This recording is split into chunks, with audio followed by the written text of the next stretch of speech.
Hello and welcome to Fireside Fairytales. If you've never been here before, you are watching Varietal Literature's YouTube channel. My name is Rory, and if you are watching live, you should know that there is a live chat. You can join in and talk about the stories we're going to read tonight.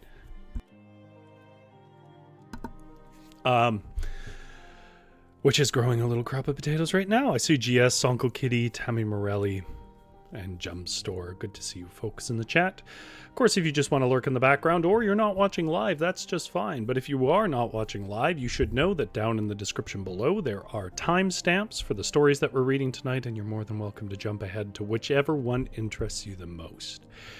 If you're interested in the fairy tornado, or what it's called in this context, the fairy whirlwind, it is the first story of the night. So it should be easy enough to find down there if we are no longer live, obviously. If we are still live, as the world is for me right now, you can't jump ahead in time. Not yet. YouTube's not that good yet.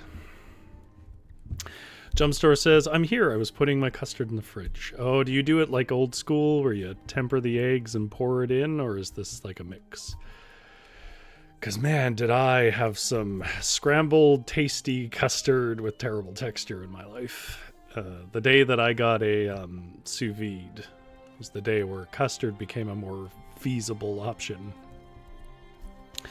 GS is still having some trouble with her YouTube, so unfortunately she may not be watching. I'm sorry to hear that, GS. And Uncle Kitty says, I can see the Pixies now. Of course we're for force for good. Damn it, Bob, stop laughing. I was expecting more people to make jokes about the band, Francis Black or whatever, but I haven't seen that yet. Jumpstore says, I'm making it from mixed berry tarts. Making it to make mixed berry. Using it. Editor. That doesn't exist. Cut that. I'm using it to make mixed berry tarts, and obviously it's from scratch, Rory. How dare you? I figured. Okay. Well, it is still pretty warm here, so we're going to imagine that we are in the rain.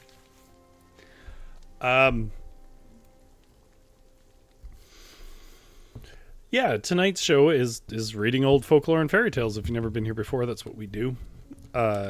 We are going to basically finish off. There's some stories I haven't read in the book, but they're seasonally appropriate, so I'm hanging on to them for that. We're going to basically finish off North Cornwall Fairies and Legends tonight.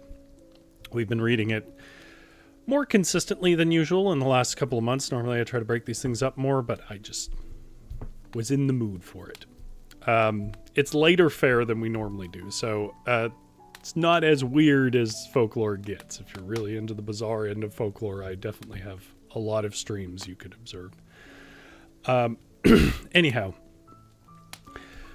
it probably speaks to, more than anything, to the weird myopic headspaces you get in when you're an artist with, fixations on uncommon things. But at some point in my life, the question, are the Pixies a force for good, became a compelling one to me. And I don't expect it to be compelling to anyone else, but it was to me. And I think it was part of why I picked the North Cornwall book back up, because I knew it had a lot about Pixies in it. And their complicated relation. Now, the Fae in general, I know the usual thing is, like, we don't get the Fae. The Fae has their own rules. The Fae has its ways. And I agree with all of that. I really do. But without retreading a bunch of philosophical stuff that I've talked about over the many years I've done this at this point, I just ultimately wanted to read a few stories here and see how chat weighed it. Especially in light of the ones that some of the stories we had going from this book before, which ranged from helpful Pixies, cleaning things up, to Pixies who attempted to drown a man in a marsh. And because he wore his a piece of clothing inside out, they couldn't. And so they saw it as basically equivalent to just steal his snacks that his wife made him. Anyhow. That is the question of the night.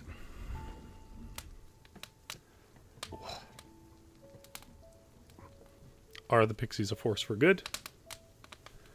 This first story doesn't make a compelling case for that, but the other ones do.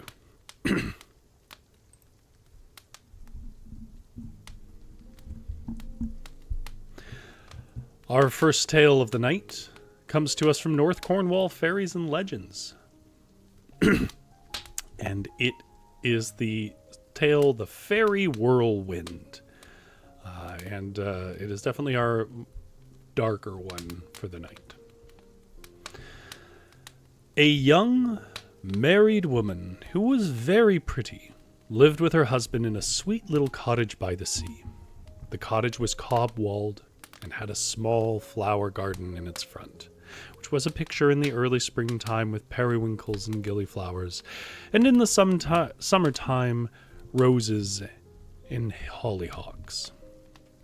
There was another garden belonging to the cottage, but it was only for vegetables and was on the top of a cliff quite 5 minutes' walk from the cottage.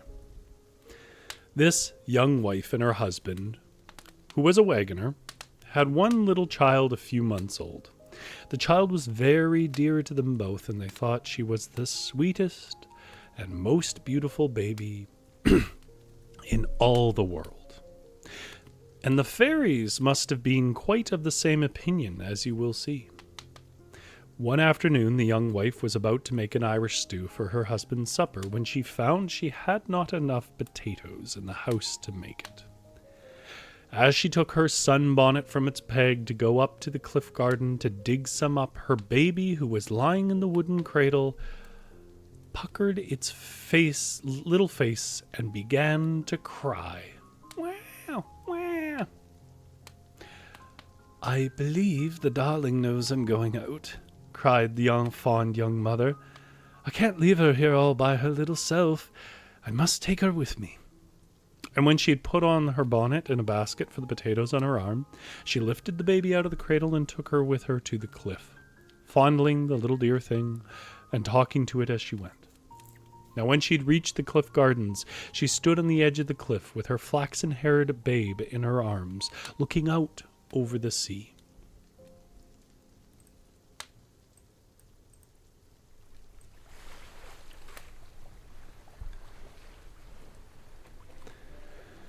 It was a lovely June day, and the water was as quiet as a mill pond, and blue as viper's bugloss. She told her baby, "Just the sort of weather for my pretty to be out in," she cried, hugging the child. Mrs. Davies, as the young woman was called, after gazing out over the sea for a few minutes, laid her baby down on top of a potato ridge, close to where a succory and a knapweed grew side by side, interlaced their blue and purple blossoms. When the babe had fixed its eyes upon the flowers and cooed at them in baby fashion, she set to work to dig up the potatoes.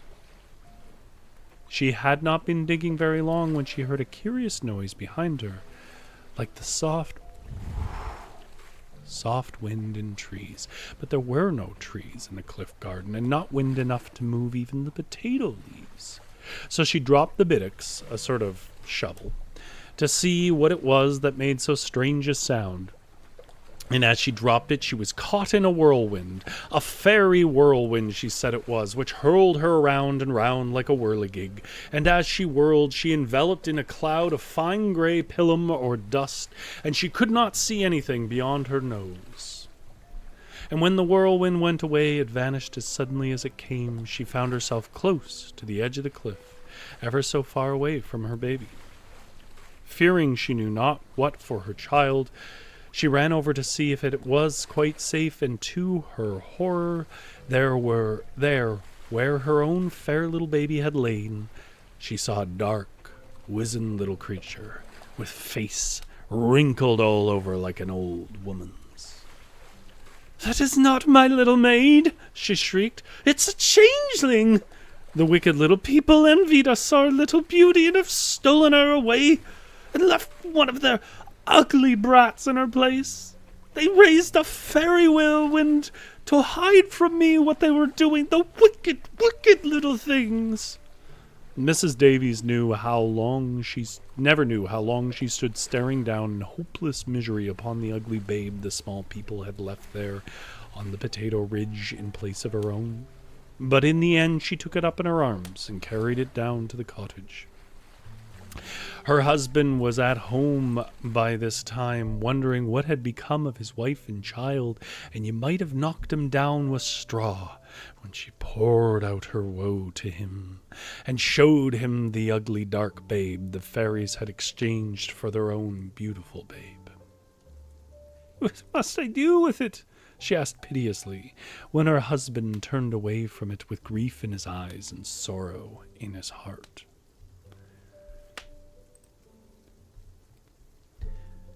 "Keep it till the small people are tired of our little handsome," he said. "And be good to it if you can. If we ain't kind to the fairy's child, they won't be kind to ours, that's certain." So the young woman and her husband, for the sake of their own flaxen-haired, blue-eyed little darling, the small people had envied and taken away, were very kind to the babe they'd left in its place. They hoped as they took care of it, although they never loved it, that the fairies would quickly grow tired of their child and bring her back, but they hoped in vain. A year after the small people had raised a Whirlwind, the fairy's child, as Mrs. Davies and her husband called the babe left on the potato ridge in place of their own, pined away and died. But the little human child with its flaxen curls and eyes of Cornish blue was never seen by mortal eyes after the fairies had stolen it. What we see here is a fairly standard, though admittedly more bleak version of the old changeling trope, which is super common in Celtic, which Cornish is Celtic, one of the Celtic tribes, so that makes sense. But really common in like Celtic folklore, but you do see it in lots of different places.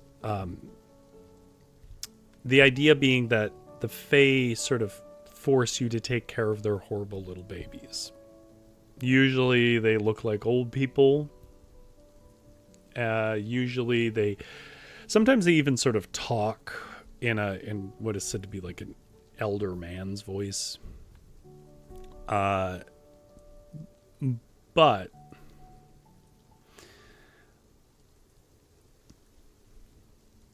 there are lots of like interpretations, I suppose, of what exactly the changeling mythos is about.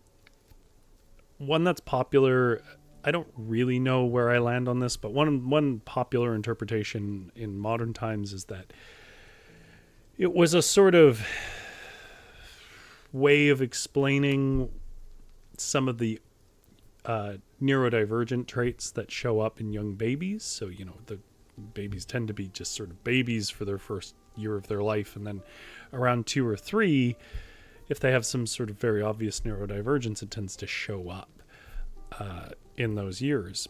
So I think there is a strain of interpretation that was what this was about, which is quite disturbing if that's the truth, because many of the treatments or ways of curing or forcing the Fae to come and give you your baby back and take their baby involve things like, putting hot coals in their mouth and stuff. Like, it's brutal and abusive. So if it was indeed the case that, this was a way to deal with certain neurodivergence or genetic traits that manifested in 2, 3, 4-year-old childs,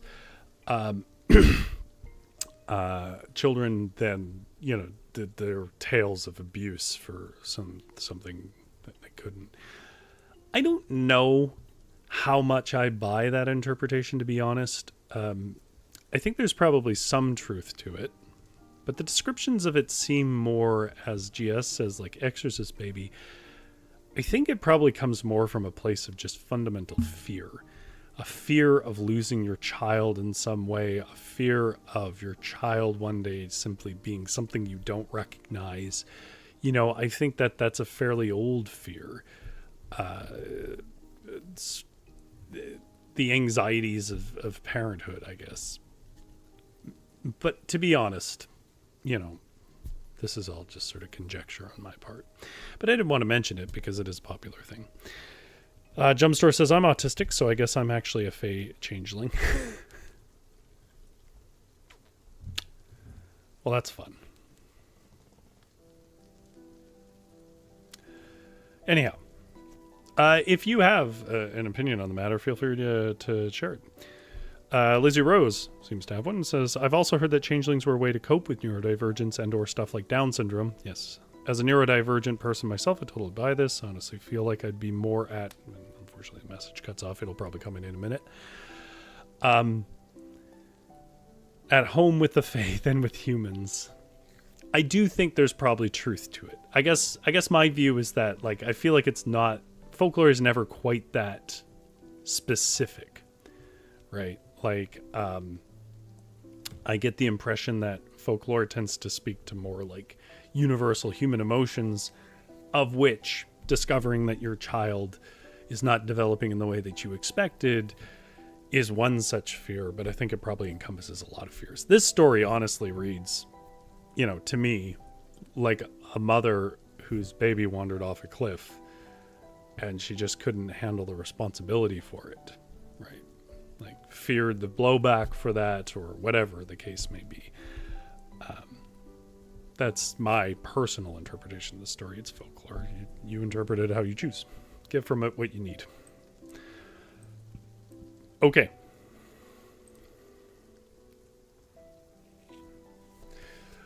But what it does do to our question of, are the Pixies a force for good, is it paints a picture of a Pixies that are not a force for good. Something that's quite different about that story as well. I will stop. We'll carry on with the stories, but it was a very interesting story to me.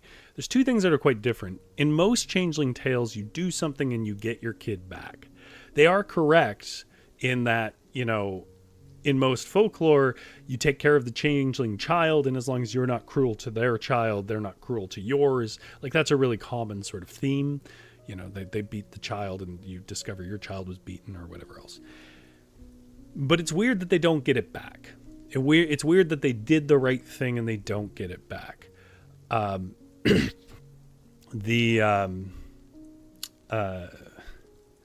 That is unusual for this trope. It's grim. It's probably more realistic because, let's face it, it's just probably mostly coping mechanisms. But yeah.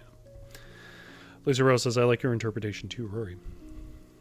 I don't know why I said that in such a weird cadence. Thank you, Lizzie. Yeah, I think both those accounts make sense with the tale.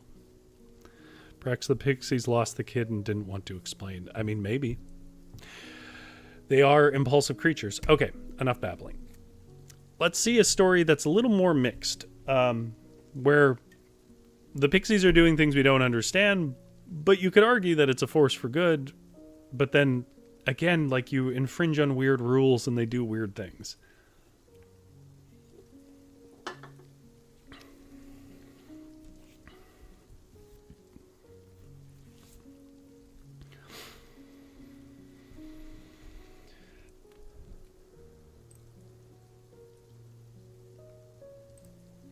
Also, what are the temperatures for everybody where you live right now?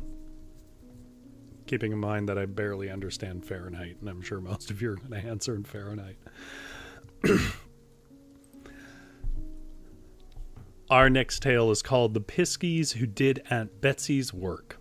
And that is indeed what the story's about. Comes to us from North Cornwall Fairies and Legends, which you can find just about anywhere online because it is in the public domain.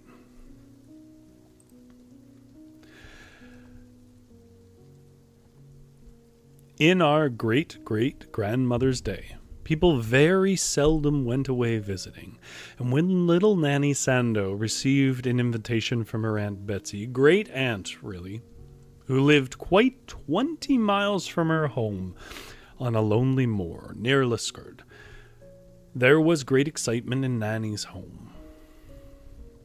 Nanny's father did not like the thought of her going away so far from home, and her mother did not like it either, but she said Aunt Betsy was well-to-do and had a stocking full of gold hidden away somewhere. It would not do for them to offend her by refusing to let the child go. So the invitation was accepted, and Nanny was sent off by coach and met by her aunt in a donkey cart in Horn Lane at Liskeard, where the coach put up, and that same evening she reached the little house on the moor. It was quite a nice little house, with 2 rooms up and 2 down, and a large garden behind, sheltered by granite boulders, fantastically piled one on top of the other.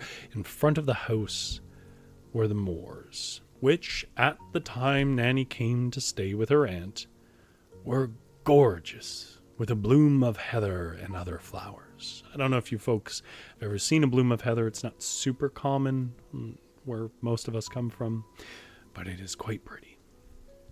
Nice as the house was, beautiful as the moors were, with their background of Kilmar and other Cornish tors, it was a lonely spot for a child to come and stay at, with only an elderly woman for company. But then there was the charm of novelty. And there were delights in the shape of her aunt's donkey and cow, and a big black tom-cat named Tinker, to say nothing of the far-stretching moors, which were so beautiful to look at and run wild on.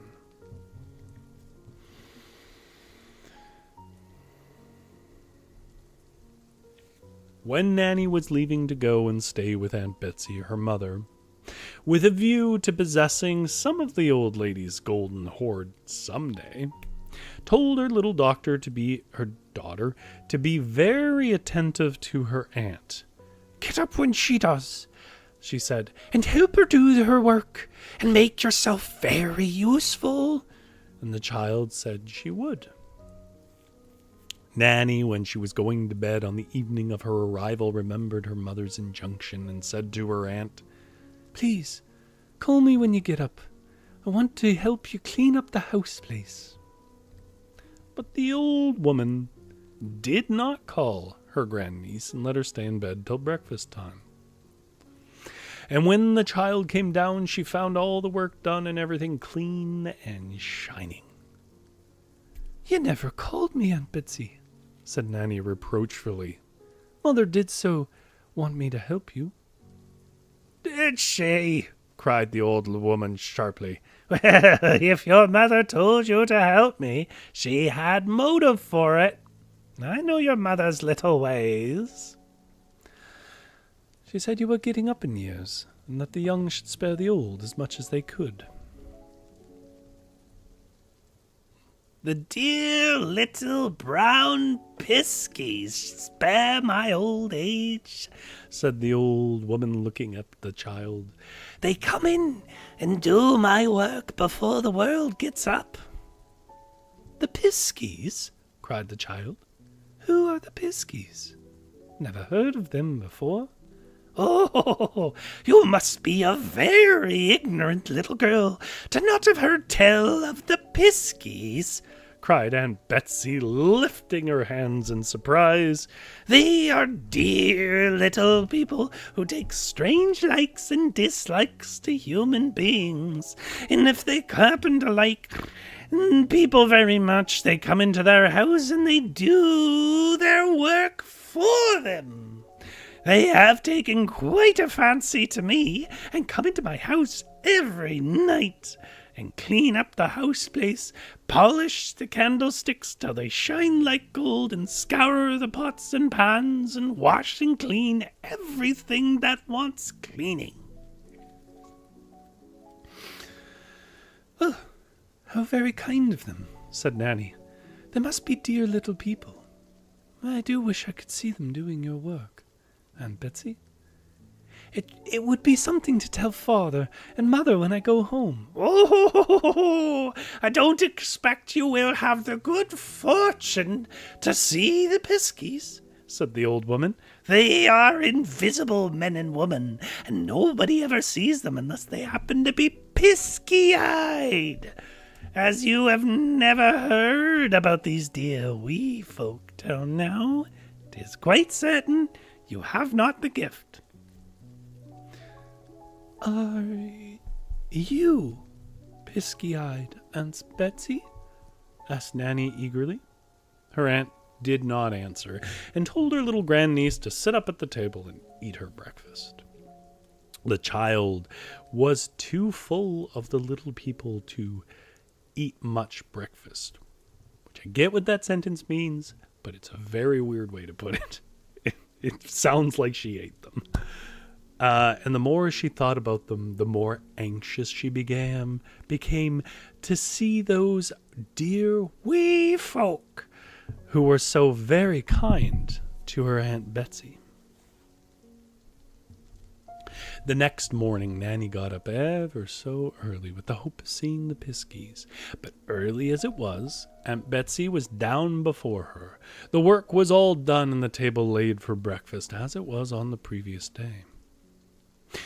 The Piskeys came and did it long before I was up, remarked her aunt, not noticing the child's face of disappointment. Glancing around the big kitchen with its stone-flagged floor, just washed and looking as blue as the doors, and up at the dresser with its china looking as if it had been washed in sunshine. It was so sparkling, and as for the tall brass candlesticks on the high mantelpiece, they were dazzling in their brightness. It isn't fair that the little people should come in and do all your work when I wanted to help, said Nanny. No, I am used to Pixies, not to children, returned the old woman. If you really want to do something for me, you shall go out on the moors. Pick me a nosegay of wildflowers. It will make the kitchen look nice, and it will complete the work of the Piskies. Nanny was willing, as she had nothing to do, and she put on her sunbonnet to go. The clover is in blossom, said her aunt, as the child was going out at the door. And if you happen to find one with 4 leaves, you may perhaps get pisky-eyed. And if you also find a wee nest, you will have the good fortune to see all the little people in Cornwall. A wee's nest is a thing that is never found, said Nanny. But I'll look for a 4-leaf clover till I find it. Perhaps if you found a 4-leafed clover, that is how you can see the Piskeys. Looking around at her aunt with a smile. The old woman was not given to answering questions. She only said that 4-leafed clovers were not so easy to find as she imagined. There was an abundance of flowers everywhere on the moors, and Nanny soon gathered a great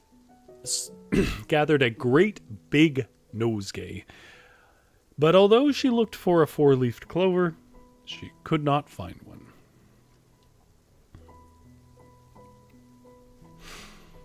Her aunt was very pleased with the flowers when she took them to her, and told her to put them into an earthenware pot, which she did. And when she had had her dinner and went on the moors again, Tinker, the great tomcat, with whom she had already made friends, followed her. Nanny stayed out on the moors till it was almost bedtime, searching for a 4-leaf clover, but she searched in vain. And I think all of us know, as adults who've had to manage the proclivities of children before, telling them that there is a 4-leaf clover and they'll see a magic world if they find it is just a strategy to keep them busy. The next morning, the child, hearing her aunt dressing, got up and dressed too, and being young and nimble, she was dressed and down first. And the picture from the front of the... here, I'll make it big. This is from the thumbnail for this stream, is the big old tomcat Tinker. Well, Nanny goes looking around for 4-leaf clover.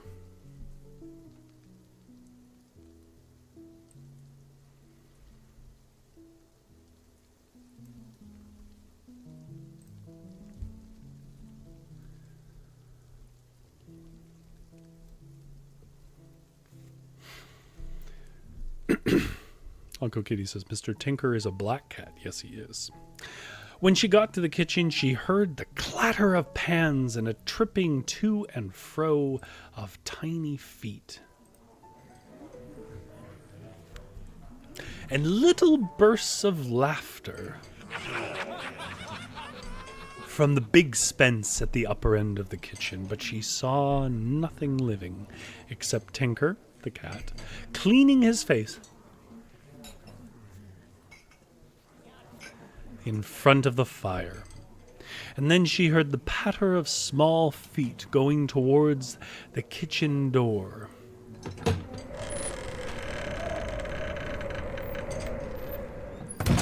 And then there was silence. You have driven away the Piskeys, you young good-for-nothing, cried Aunt Betsy, coming into the kitchen, buttoning the sleeve of her gown as she came. The little people don't like to be spied on when they are busy working. You should not have gotten up so early.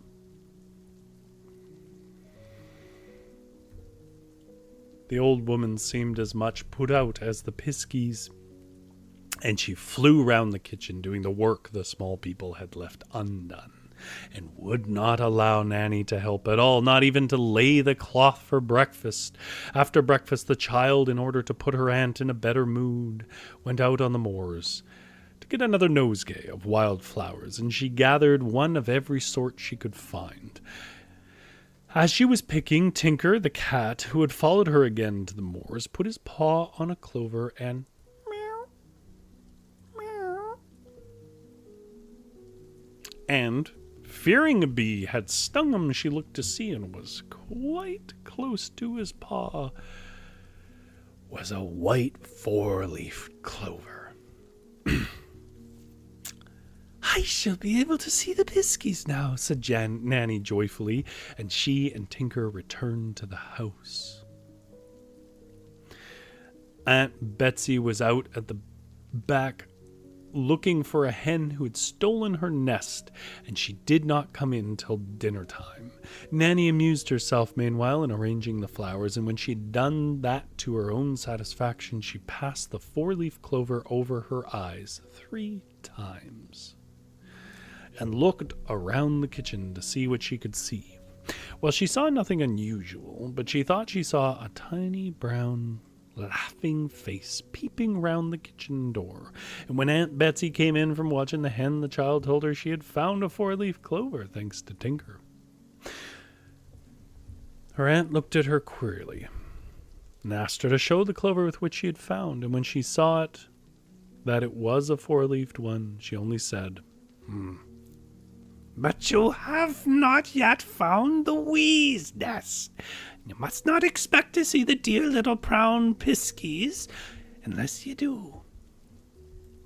Nanny hoped she would all the same, and this hope made her so excited she could not sleep. So when daylight began to creep into the sky, she got up, and without waiting to put on more than her little petticoat, she crept downstairs, holding the four-leaf clover in her hand. She got to the door of the kitchen leading into the passage. From the passage, she opened it just softly and peeped in. And to her delight, she saw scores and scores of little people, all busy as bees in a field of clover. Some were sweeping the flagged stones, and some were washing the comb and scouring the pots and pans. Some were polishing the candlesticks with the soft leather, and others were in the big Spence scrubbing the stone benches and doing it all as keenly as Aunt Betsy herself, which was most wonderful, she thought, considering how tiny they were. For they were not much bigger than a miller's thumb. It was the little woman's Piskeys who were the busiest workers. The little men were less industrious, and when Tinker came into the kitchen, they stopped their work of cleaning the milk pans to pull his great bushy tail with his whiskers. One little scamp of a Piskey, perhaps unconscious that Nanny was now Piskey-eyed, put his thumb to his nose, and after a manner of naughty little boys made a face at her. The Piskeys were a merry little lot and laughed at their work.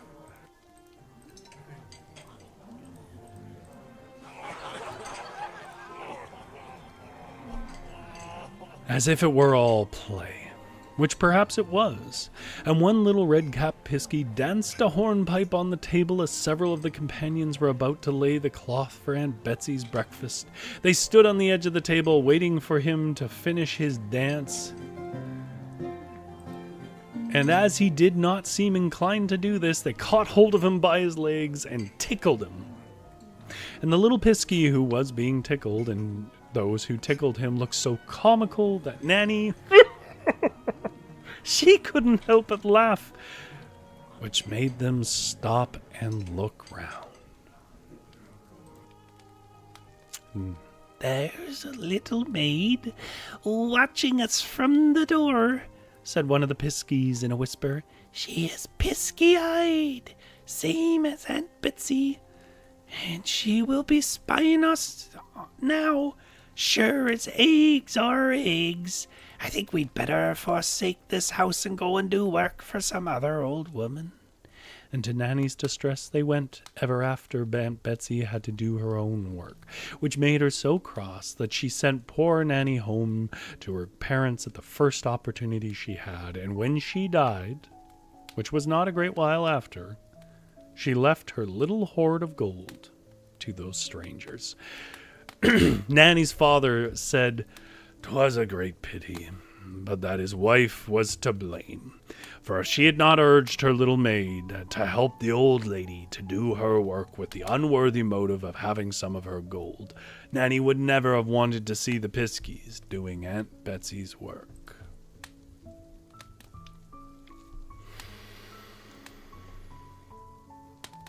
Yeah, probably is, Jumpstore.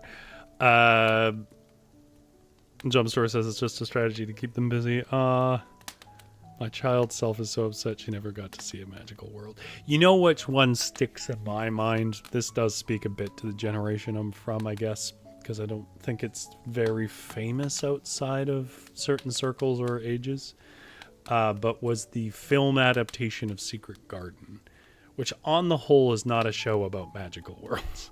It's a bleak show about being a diseased child in like Victorian era, but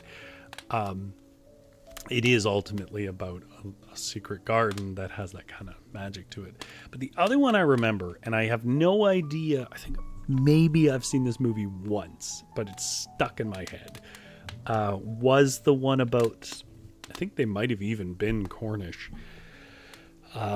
Girls in the United Kingdom at the turn of the century anyways, who took some pictures with what was supposedly Piskeys or Pixies, little winged creatures. And of course it was a scam. It eventually became discovered that they were like paper cutouts. But I remember that movie quite well. Uncle Kitty says, "I like Auntie already." Yeah, she's definitely the hero of the piece. I feel like actually one of the more interesting details, and it slipped by me the first time I read this story, but maybe it didn't slip by you, is the motivation for the cat finding the clover. What we see is that they torment the cat. They pull on its tail and whiskers. So the cat obviously intended for the girl to scare the Piskeys off so he didn't have to deal with them anymore, which I think was a lovely little side detail. Agia says, "Congratulations on 400 subs, Rory." And Tammy also joins in the celebration. Well, thank you very much. Keeping up with my strategy of 100 subs a year, this channel will be profitable in 150 years. If you wonder why don't I like do a thing like a lot of YouTube channels do when I get subs, it's because my sub counts are not very stable, and I get it.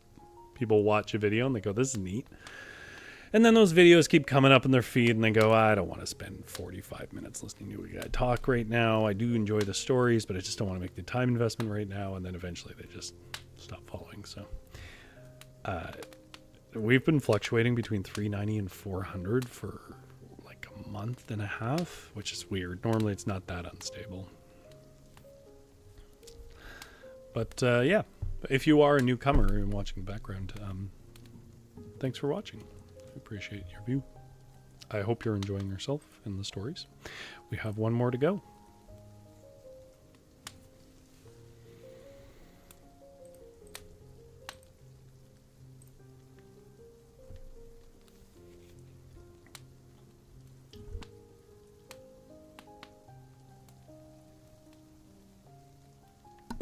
One of the weird things about Zevia, other than the fact that it's a brand that people buy, including me, so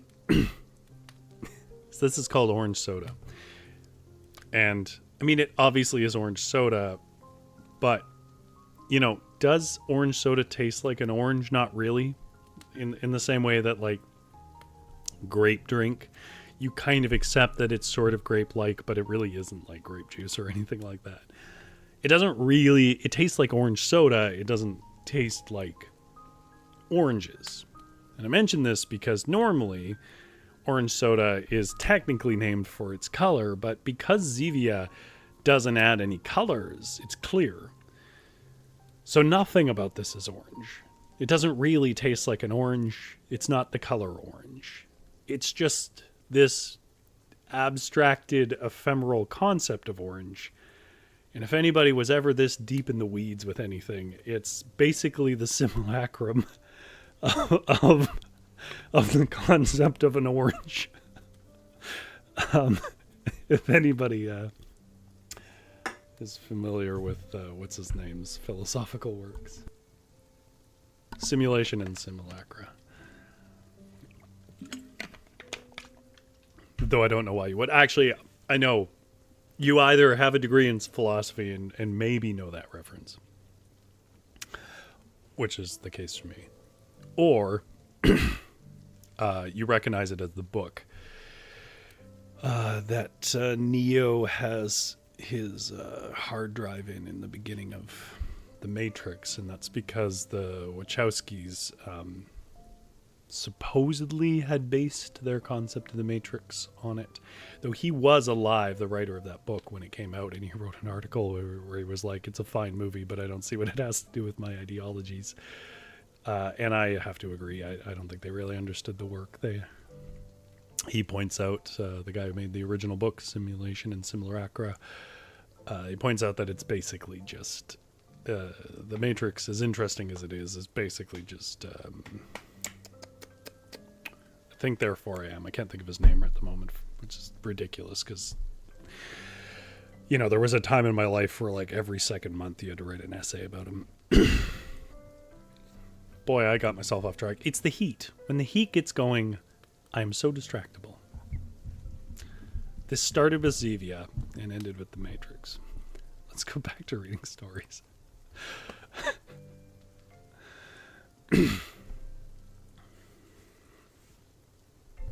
All right. Our next tale is called The Piskeys Who's Carried Their Beds. It's not a misleading title. It is what it is. It comes from the book North Cornwall Fairies and Legends. It's one of the last stories we're going to read from it ever.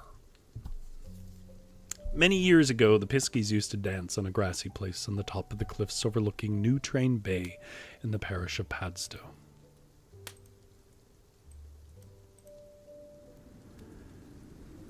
They danced there so often that the grass was worn quite bare, and until the cliffs on which they danced were undermined and broken down by the rough sea, the marks of their tiny feet were plainly seen.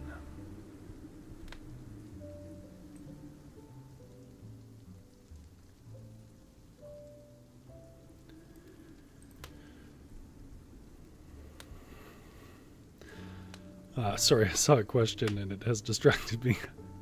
Jumpstore says, if they made a poutine-flavored Zevia, Rory, would you drink it, even if just for the story alone? Absolutely. But for the story, not because I think that sounds like a good idea. GS says Descartes. Yeah, I just couldn't pull the name. An old woman who lived a short distance from the New Train Cliffs used to tell people interested in fairies that she had often seen them dancing there. They danced 2 and 2, she said, and so near the edge of the cliff. You would have thought they would dance over, but they never did. They were far too clever for that. Ginny Chapman was the name of this old woman, which is a hell of a name. She was quite a character in her way, almost as interesting as the small people she loved to talk about.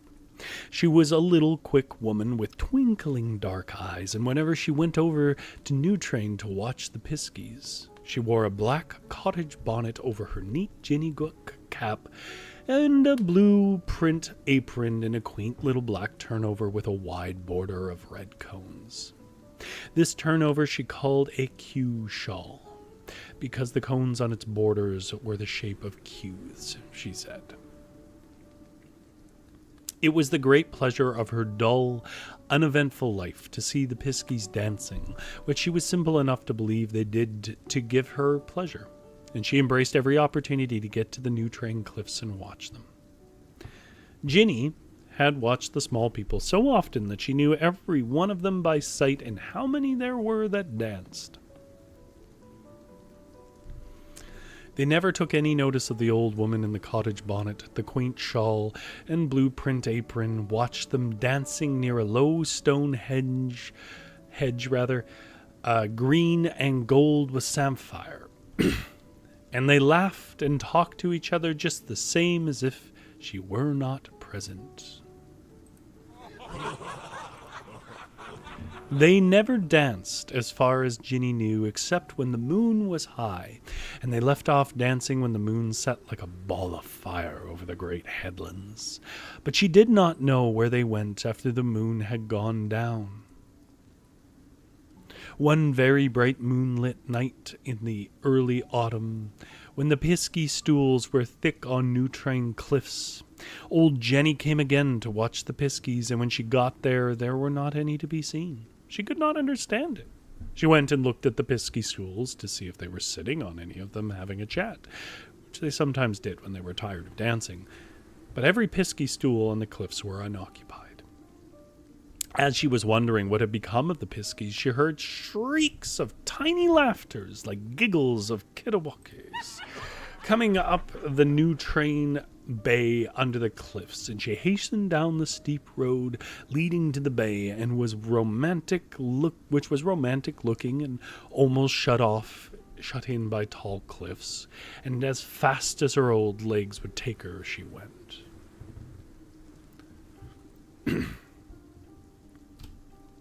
When she got to the bottom of the road, she met 4 little Piskeys coming up and carrying a large Piskey bag between them.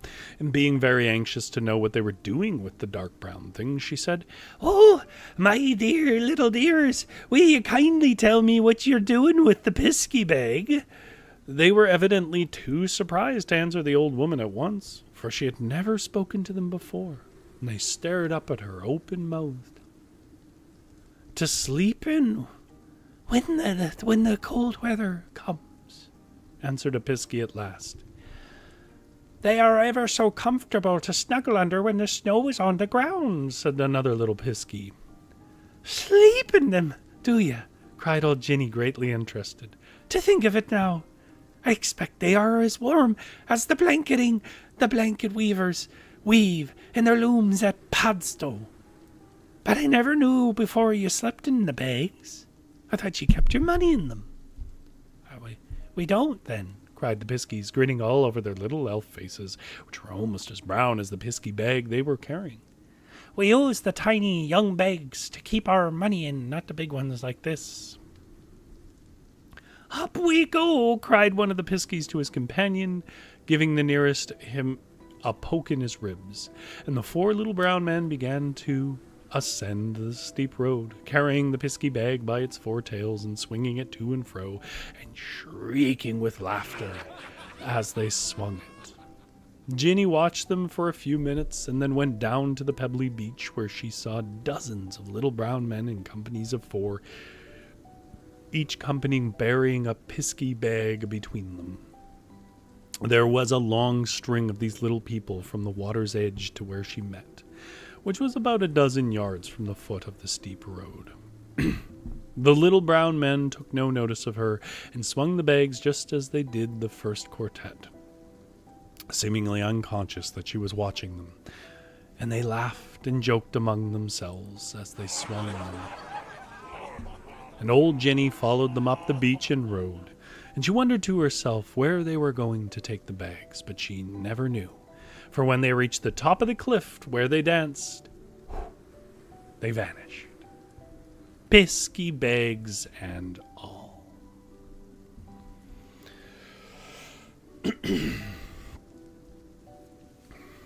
Uncle Kitty is going in for a sensitive surgery. Well, I certainly hope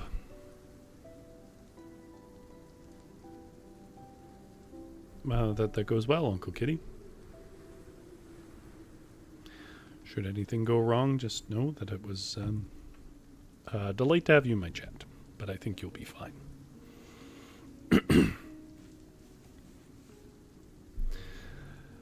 All right. Jess says apparently stevia helps prevent some cancers. I don't know. If you got to drink stevia for it, or Zevia for it, is that a price too high? Obviously, it's not. I'm kidding. I doubt the little bit in Zevia is doing that, but cool to know. Yeah, because Zevia is made with stevia, which is technically not like aspartame. It's from a leaf in Africa, I believe, that you basically squeeze the juice out of. I could be wrong about the details of that. Uncle Kitty says it's supposed to be very minor. Accent on the word supposed. Indeed. Well, think positive thoughts, and it certainly probably will do nothing, but it might make you feel better. Who knows? Nonetheless, we will be looking forward to seeing you next week. Tammy says, well, hope everyone had a wonderful night. Sweet dreams all, and thank you for the stories, Rory. Love the awesome voices. Well, thank you for the kind words, Tammy. Jump Store says, at least it's supposed to be minor. Hopefully you'll recover quickly, Uncle Kitty. A sentiment I shall embody as well.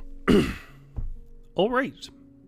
So, after hearing those 3 stories, one last time, chat, are Pixies a force for good? We have them stealing children and ruining people's lives. We have them helping a woman, but making a child look terrible for being curious. And then we have them just sort of talking to a woman and not seeming to care about being seen. And just hanging out and entertaining a lady. I'll be interested to see the opinions in chat. As far as me, it is, I'm going to say, no less than 27,000 degrees Celsius in this room, so I'm going to go turn on my air conditioning and take off this wool shirt. I guess it's not wool, it's cotton, but it is an old style, handmade, proper Irish shirt. Anyhow, Lizzie Rose says, Piskeys are chaotic neutral. That is a good way to put it. If you folks are familiar with the D&D, that's not just D&D, but I think that's where it's most famously applied, morality measure. Jumpstore says, not all Piskeys are alike, just like all humans aren't alike. It depends on the Piskey. Oh, interesting. They certainly are more communal than the average human, though. They do a lot of things together, but maybe that's a function of their size. They have to. And Uncle Kitty, talking about something entirely different, but has timed the message in such a way that it sounds like this is about Piskeys. Says, one apparently got caught speeding, fled from the cops, and then gave them a license that didn't belong to him when caught, which honestly sounds like something a Piskey would do. All right. You folks, thanks for watching out there, lurking, and in my chat. Thanks for keeping me company. Everybody out there, I will keep the fire warm. You have yourself a good sleep.